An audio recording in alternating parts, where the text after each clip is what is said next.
Water. Probably one of the most important things that we can drink. Now, we're going to get a lot of commercials that tell you to buy the drink mixes because of all of the elements and all the nutrients that come with it. They can fortify your water. Not a bad idea. We need minerals and we need nutrients because that's the necessary fuel that the body uses. Water, though, isn't the fuel as much as it's the in-between. So, if you've ever heard that you are made of mostly water, it's because you are made of mostly water. Most of you is not the cells. It's what's in between the cells, and that is the water. And it's called different things in different places. We have cerebrospinal fluid, which is basically hyperfiltered water, which was blood plasma or plasma, and that is in the matrix of the body. And it's either called extracellular matrix, or it's called blood plasma, or it's called interstitial fluid. And in Chinese medicine, it's called qi. And we ingest it in water. Now, there's going to be an immediate argument about the qi thing. Yeah, your argument isn't mine. I'm making my own.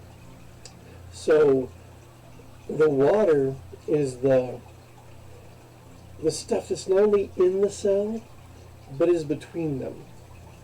And it carries the substances, whether it's nutrients or minerals. In the brain, it's neurotransmitters. There are proteins. There's this exchange in the cell where it pulls in and takes out. And it's in that fluid, that water, that all of that takes place. And it's all in the water. And that's what we are. Most of our physiological dysfunctions happen when there's less water in an area. It gets dry. We start feeling dry. Inside the body, when cells don't have moisture between them, they can stick together. And we see this in muscle adhesions. When there's damage, everything fills up, and it might even develop scar tissue. But it chases out. It moves it so that there's no water that's able to get to it. And the water is how we heal. But water that we take in is got to be the best that it can. And we're at a point now with even the simplest type of filtration. Ironically, the water that I drink out of these containers is just tap water. And you saw at the beginning, it's just it's a copper. And it keeps the water cool, which is nice.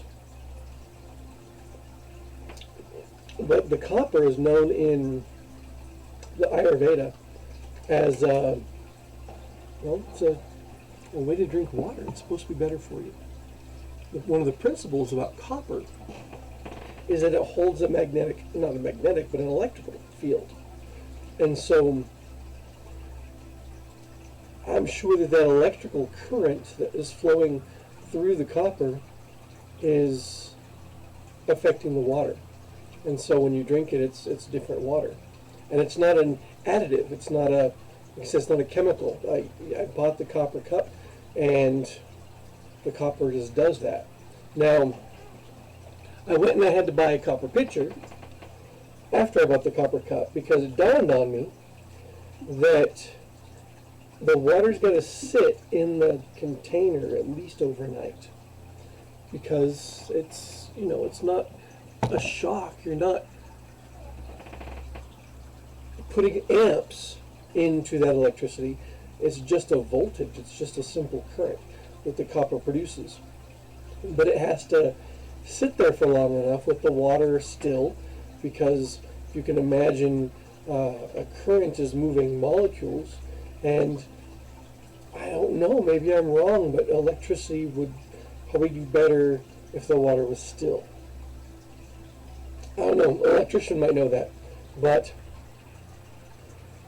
pouring the copper into the copper, and then the copper would then keep the charge, and I can have that out next to my bed, and I can drink it throughout the night.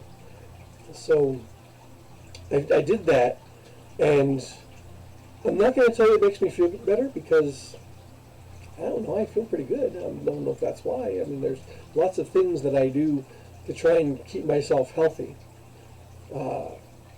But this was just something that I added. Now, ironically, and this is why I'm making this video, I'm dehydrated because I drink a lot of coffee.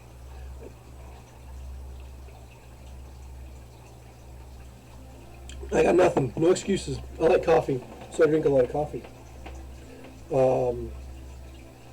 The water will help offset that, which is why I try to drink it. But I tested earlier, and I was dehydrated. And so how do you test for dehydration? Now, instead of worrying about how much you weigh and how much water you should drink, which is, I guess I'll throw the equation out there. It's right here. Yeah, there you go.